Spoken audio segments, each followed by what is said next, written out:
Then on Friday, May 24, 2024, and we will bring this edition of the program. Good morning, Salon, come to you. My name is Leone Kabia. And Musa Kamara, good morning. Inside today's edition of the program, Good Morning Salon, the Vice President, Dr. Mohamed Julle Jallo, say the support where China don't they give to the book learning sector na Salon through the Confucius University and other exchange program them don't help for give strength to higher education na the country.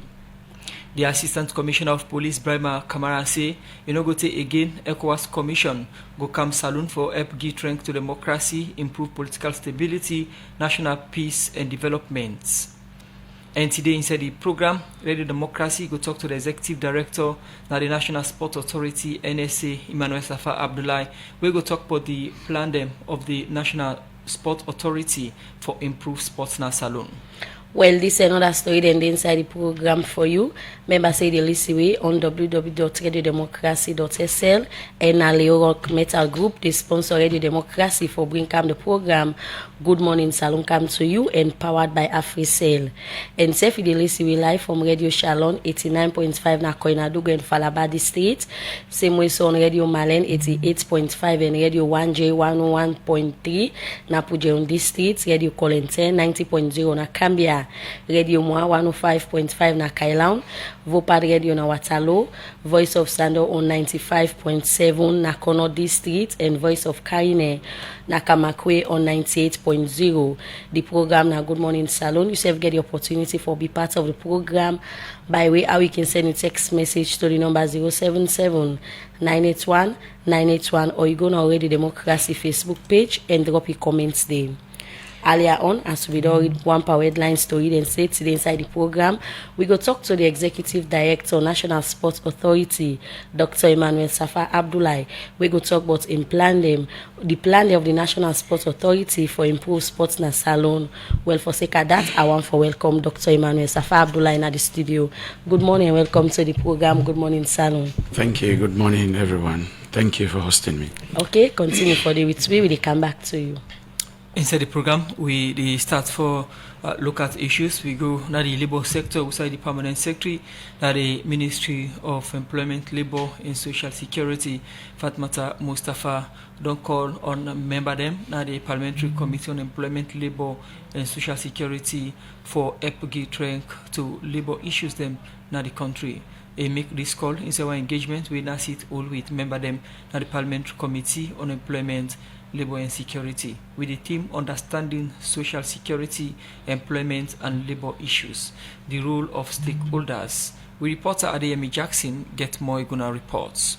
The National Social Security Insurance Trust, NASIT, get different programs than like old age benefit, invalidity and pension benefit, survivors benefits, and other one them. And some of the 1 year, now for outside policy they contribute in NASIT couple for in old age. But plenty people get challenged for understand the role of NASIT and how important their contribution they are today. And one body way they forget strength to the work of NASIT. Now the Parliamentary Oversight Committee on Employment, Labor and Social Security, where they work the Ministry of Employment, Labor and Social Security, NASIT and other body them forget strength to labor na the country. We make NASIT to engage with them for explain to them the role we NASIT get na the country, and the theme for this engagement na understanding social security, employment and labor's issues, the role of stakeholders. Where it talk the Deputy Director General for NASIT, Mohamed Gondo, start for talk about why the only stakeholder meeting. Remember then at the Parliamentary Committee on Employment, Labor and Social Security. This seminar is born out of management strong desire to foster fruitful interaction. It is no saying that there is a seeming information gap between the trust and some of our stakeholders regarding our processes and procedures, where we operate the way we do operate and what the finance. So, seminar, one of the objectives here is to fill in that gap. We are not saying that people don't have any idea at all, but even if it's 90%, we want to make it 100%. So that is one of the major purposes of this seminar. They continue to say they bring member then at the Parliament Parliamentary Oversight Committee on Employment, Labour and Social Security for explain to them about wetin an NASIT role and serve the different program them where they don't do so that they say they go able for work as one for make labour business fine at the country. The seminar is therefore a platform where the trust in you, our stakeholders, you understand each other's role and responsibility, foster improved relationship and partnership, deepen your understanding of the work of the scheme, and engender stronger commitment to and support for NASIT program, especially in the areas of membership registration, contributions, benefit payment, and compliance. As an institution, we are endeavored to collaborate, more especially Oversight Parliamentary Committee on Social Security. Honorable Rebecca Kamara, now the chairperson for the Employment, Labour and Social Security Committee in Parliament, say then the committee attend this meeting because they want to understand NASIT and role and know how they don't implement the different labour law them where Parliament don't pass. We are here as a parliamentary committee to really understand. I know we are the ones that made the law, but to really understand how the law is being implemented by its agencies like NASIT, for example, and also by the Ministry of Labour, because we as members of Parliament in the Oversight Committee, we did not just gather ourselves to say we are members of Oversight Committee. It's a provision of the Constitution, Section 93, subsection 1, really establishes in Parliament as an Oversight Committee. And we believe that we are doing this not to only represent our people to make laws, but to also support agencies, ministries, MDAs to ensure that these laws are implemented. Where they talk on behalf of the Minister of Employment, Labour and Social Security, Mohamed Rahman Soare, Fatmata Mustafa, the permanent secretary of the ministry, say the ministry they put measures in place for CC social protection business all tight one of the country. As a ministry charged with the responsibility to oversee labor and social protection administration, we are focused on ensuring that all measures are put in place to create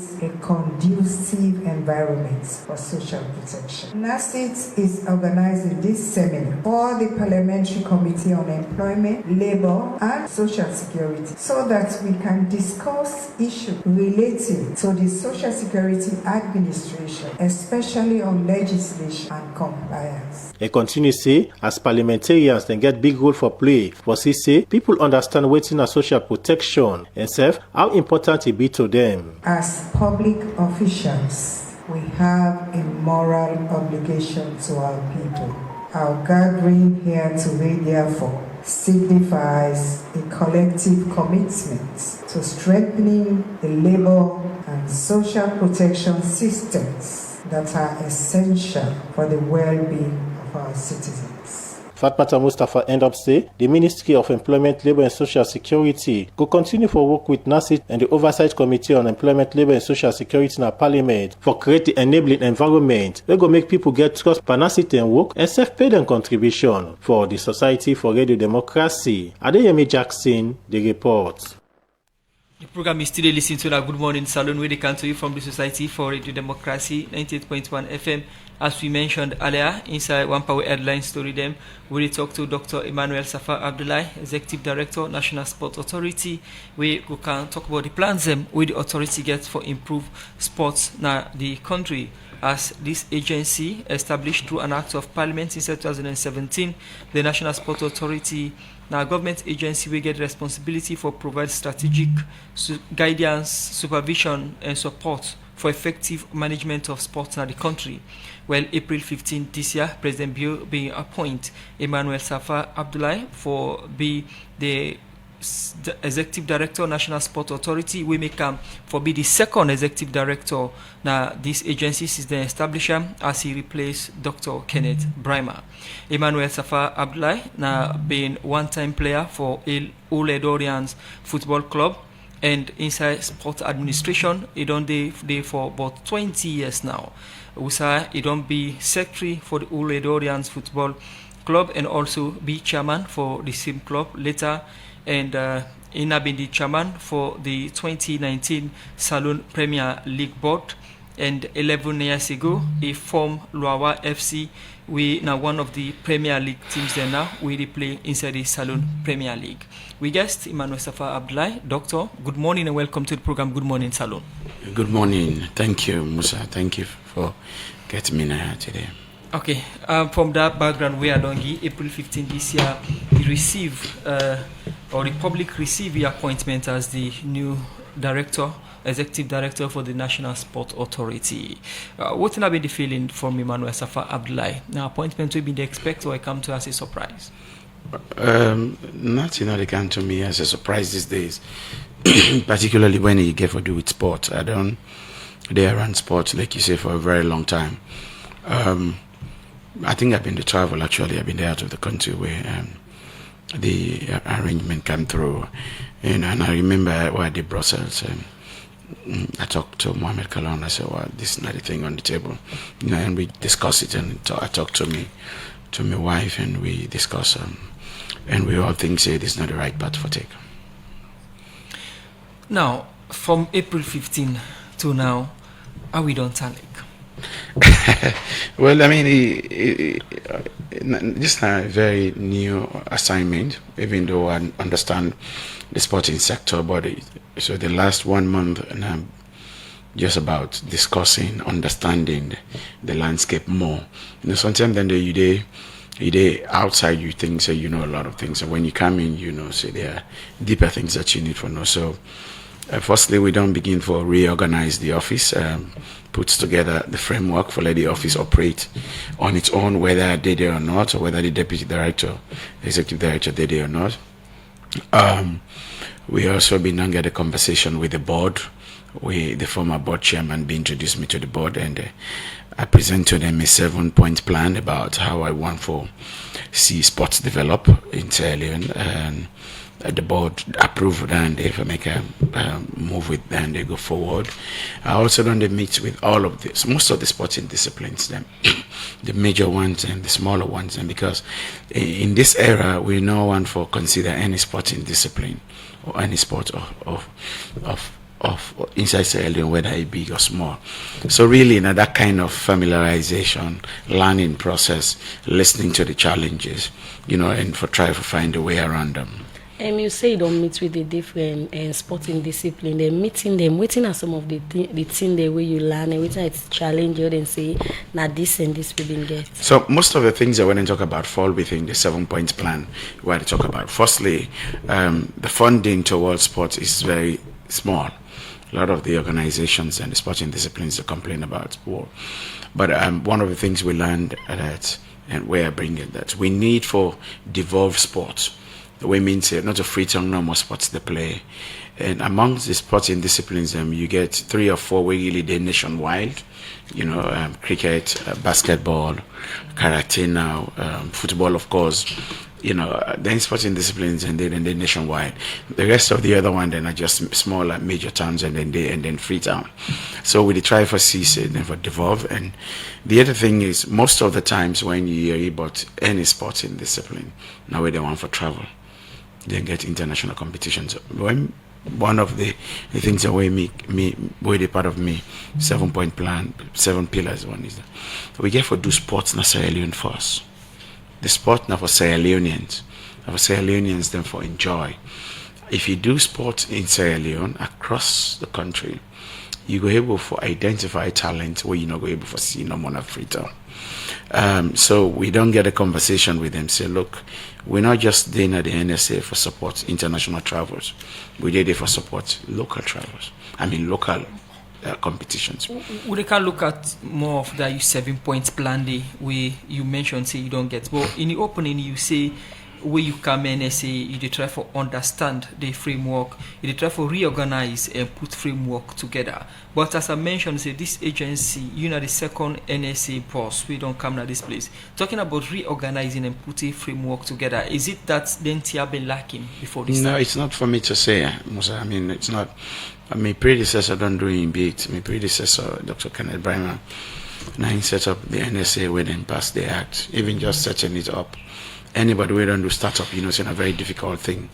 Every leadership gets in your own way where you want, let institutions and organizations go. So I'm reorganizing the way I want the organization to work.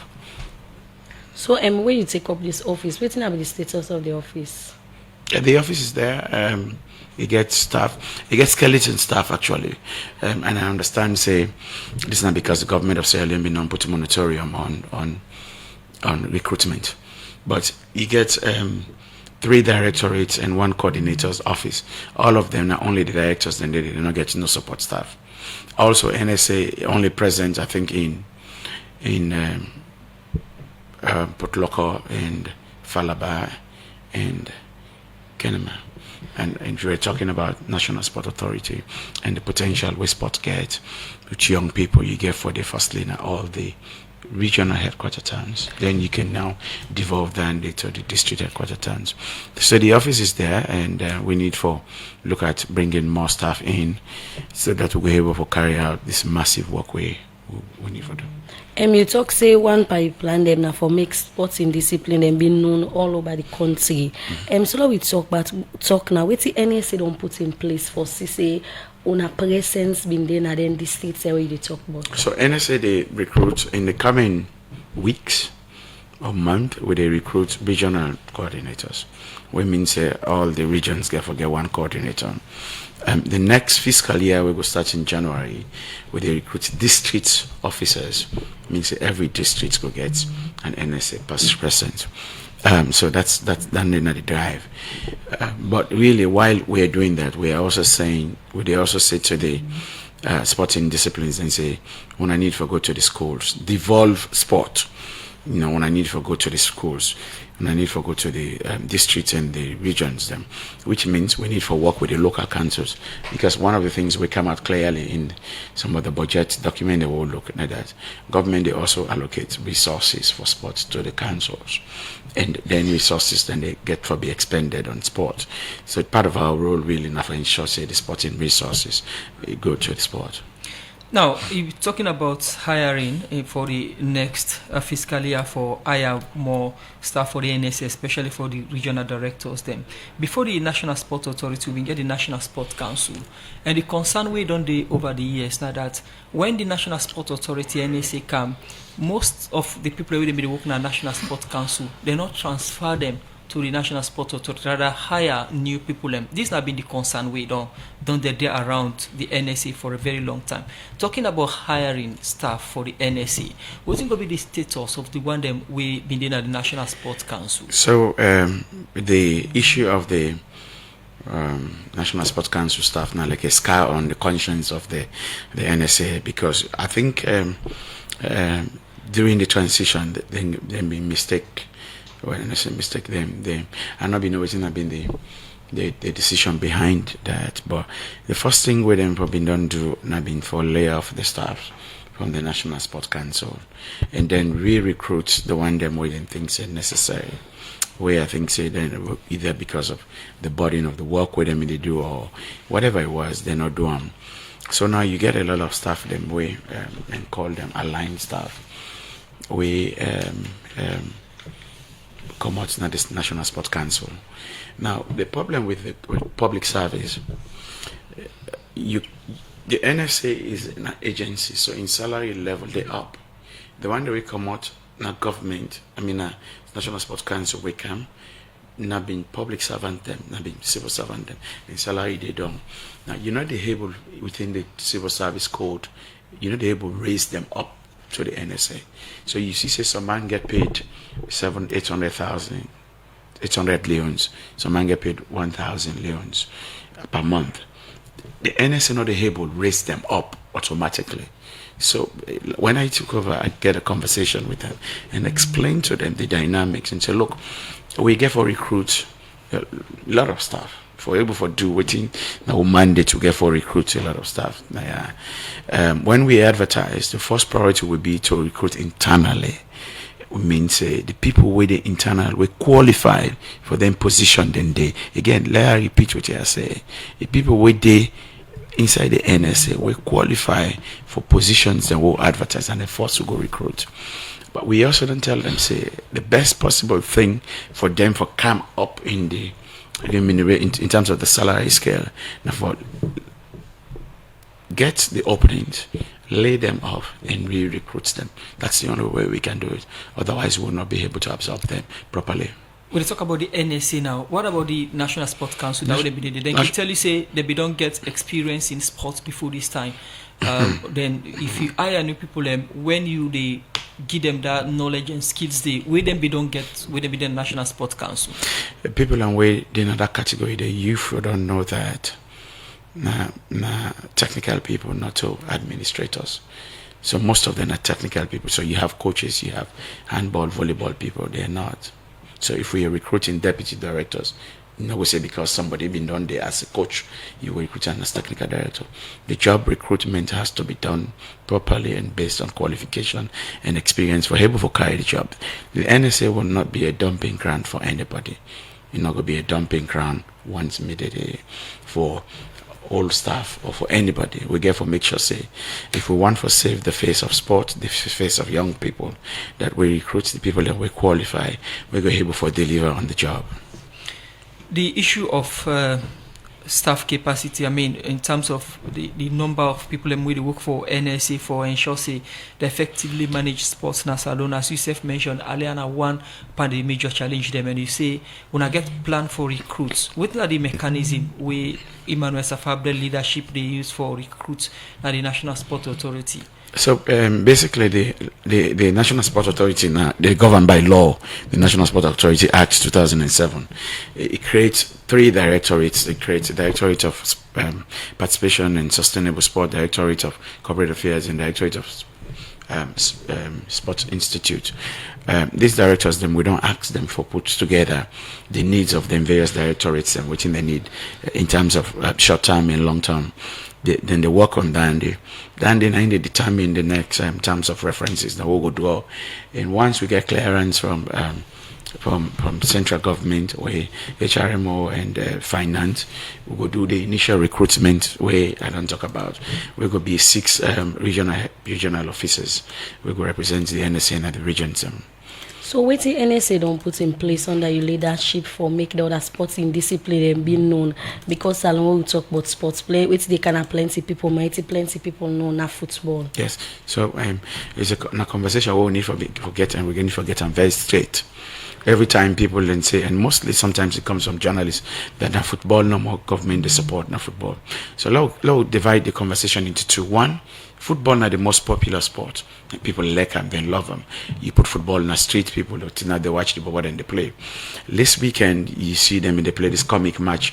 Now the cabinet retreat, the stadium was jam-packed. That's football. Because football is popular, the government has to support football. And because if you don't support it, again, it's a political suicide in a country like this. So the government will always support the most popular sport. But the second part is, most of the sporting disciplines in Sierra Leone have been supported by government. Government don't support them throughout. But what they do is they go to the NSA, then say we want for travel, government support them, then go quietly, then cancel them. They tell nobody. When we cancel, single leg amputees and they Egypt. In fact, they played their last game yesterday, which they lost. Government supported that trip. Handball, they just come on Mauritania. Government partly supported them. Even when they get stranded, government come in and support. We just give money to volleyball 2 days ago. Football in your own resources to come. We got another set of Hana and they go in Azerbaijan. Again, it's fully government funded. Now, government, they fund all of them trips and the government is also working on supporting the Olympic, then just come out all African games in Ghana. All of these competitions, not just football. Now, other sporting disciplines and the government support them. But they will not say that. They will say, oh, we need to get support from government, etc. So what do we try to do? Just a moment. Sorry. We they try not to say, don't focus on international travels. You can only go international if we see say you are properly prepared. We mean say you get forget internal competitions. We will make sure you prepare, because in the past, what done they happen? We just they go participate. We can last, second to last, then we come back. And I think we need to effectively spend public resources. So wetin una office don put in place for say una change them people their mindset, because plenty time when they want travel, then they can a different radio station and carry the democracy. Government not dey support we, and according to it they don't dey support this. So wetin una don dey do for change so again, their mindset? Again, it's not true. Are they on radio? One of the sporting disciplines call and text and say, I been not go to NSA, they not support we. Even the last time, the first day I get appointed, the single leg amputee PRO was here. I listened that morning, and I think I don't know whether Nabi Musa or someone. I said that is not true, because I know say the first briefing where I get was single leg amputee, then funding, then a finance is being processed. The same single leg amputee we come for blackmail before they travel. He texts me, he texts the minister, say then they jump in the street, then demonstrate. This is an association where then funding, they in the process, then the process and government money not to Sansan where they work on the beach just go couple. There is a process where they follow. Now then Egypt now would have fund them, now government. So the issue I don't tell. Let me just repeat this. If you're not a sporting discipline, you get for organize, we can support you. If you want for blackmail, come to the media. We'll come there and defend and say you're lying. Go to social media. We'll come there. We don't take blackmail at all. So when you look at then disciplines, so you rightly mentioned say una they support them, but one of the challenges them we don't come. You self mentioned say government money not to sansan. It can be challenging. The NSA good all right, Ministry of Sport good all right, and they wait for finance, and finance self get for take process, and the competitions then they get time free. They can get challenged for get them within the time we don't want. And some sporting disciplines say okay, they trust force to go, can government they pay. At the end of the day, then go pay. But for solve them challenge for funding for sports, make them be propose the national basket fund, where before the Nations Cup, the president may launch. What are the status of the National Basket Fund since you come? And now under would import view a day for implement the National Basket Fund? Allow me to go through the 7-point plan one. So we can turn. Then in the number one priority, the National Sport Basketball Fund, and call on the Sport Development Fund actually. The former ED and Ministry of Sport and the government been launched and then after that they don't go quiet. So what would we do now? In the last 1 month we don't dust the framework. Now we need to consult on them. One of the things we would try to do, and I don't get this conversation with government officials, the government is the spearhead, the fund that puts money into the sport baskets, the development fund, but a lot of private sector are shying away from it because then things in a government control. So we don't get a conversation. Say we need to move them a little bit into the middle, and the government will sit on it. You also get a board of trustees. We go also would appoint credible people. We go also help we govern, manage that fund, but also help we fundraise, because people they will get a lot of sway on private sector, and we're not going to just rely on private government money. Government money, like I said, not just Sansan. It's difficult to get. Let's talk about the issue of delay. If you want for travel, or you get an international statutory competition with government for fund. So you get different types of competition. You get in competition where they go say, oh, this is not one-way association, and Mali, now invite you. That's not statutory. But you get statutory competitions like Nations Cup, World Cup, All African Games, Commonwealth Games, Olympics. This is a statutory competition where the government banned for fund. What you need for do is, one, you give you a calendar where the year starts.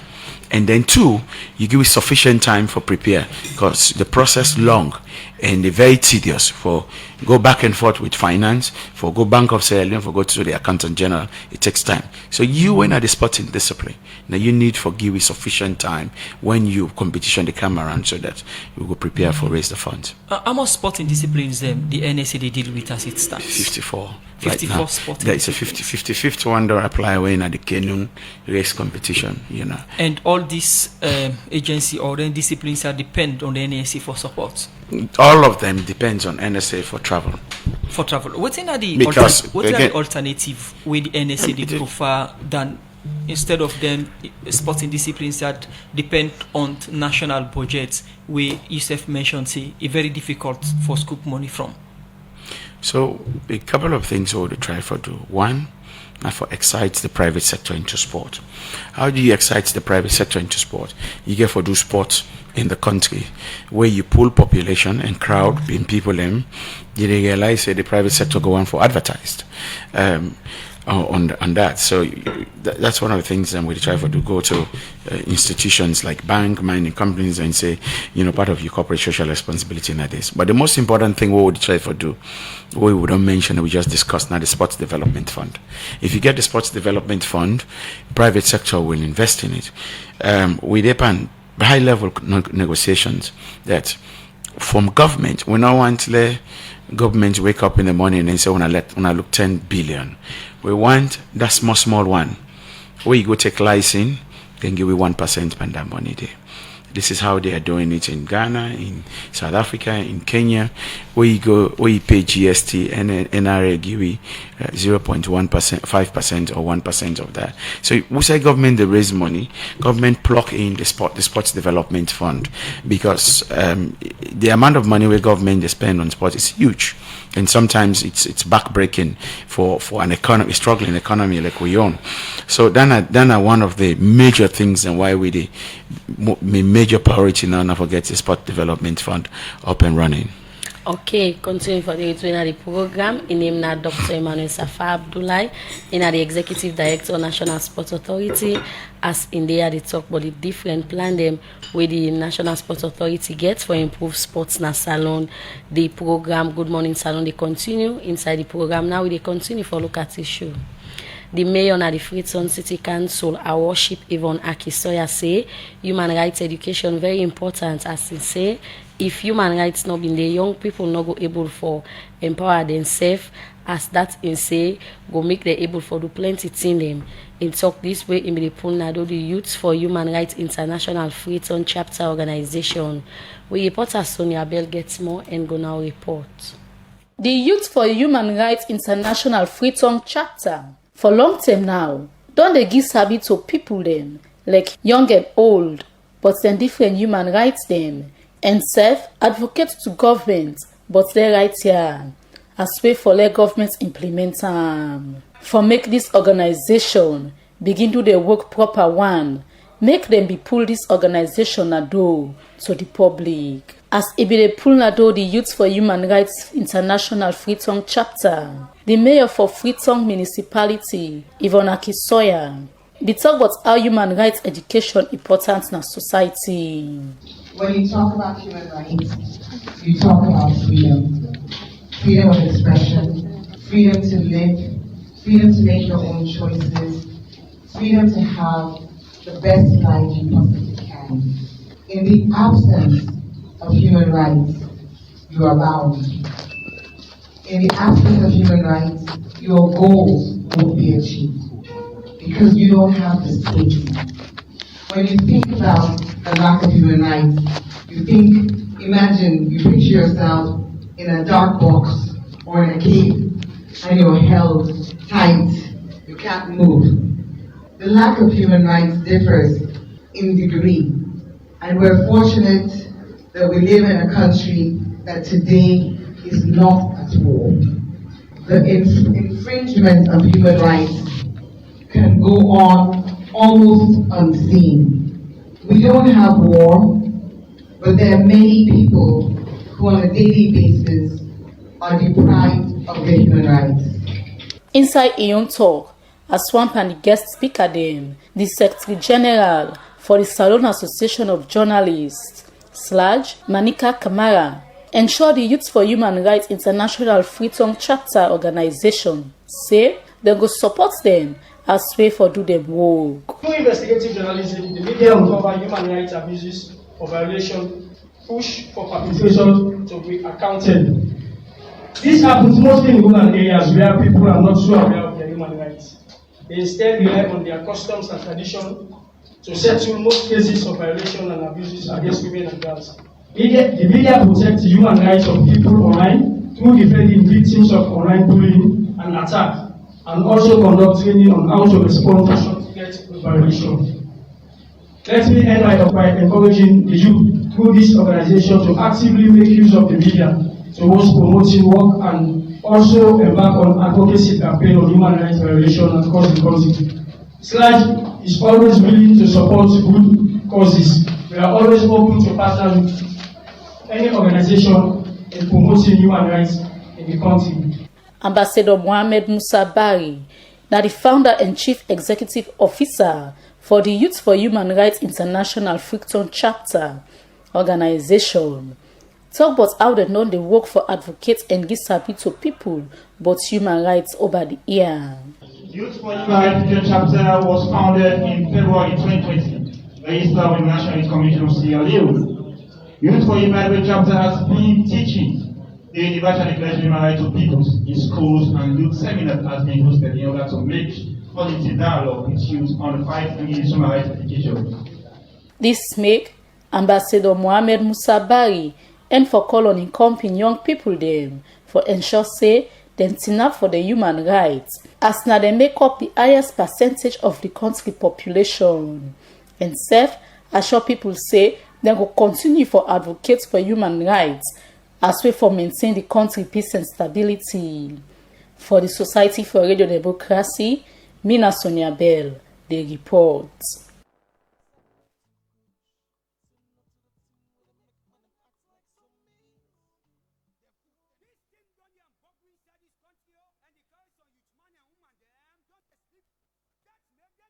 FM. We see Dr. Emmanuel Safa Abdullahi, Executive Director, National Sport Authority, NSA. They talk about the plans that NSA gets for improved sports in the country. We'll come to them. They talk about the in strategic plans them or bullet point them where you don't put together for push sports before now the NSA. But people could go online as people they buy fair, don't they see long queues them na different side them. Now the country for sake of fuel, and this don't be like for the second week now. Well, the Petroleum Regulatory Agency (PRA) and some organizations, them including civil society, them don't they go around the country for see what's in the issue. And the Alfonso Mali, now one of the civil society members, them we don't they work with the PRA on this issue. Online now we join them as to what they observe for sake the issue of fuel and what make use and they na different parts them na the country for fuel. Hello, good morning and welcome to the program, Alfonso Mali. Okay, we still try to get Alfonso Mali online for can talk about what they observe inside the waka with the Petroleum Regulatory Agency (PRA) for sake the fuel challenge. We queues and they na different filling stations there, and some people they complain for buy fuel dear one na different sectors them. Hello Alfonso, good morning and welcome to the program Good Morning Salon. Okay, the technical team they try for still connect Alfonso.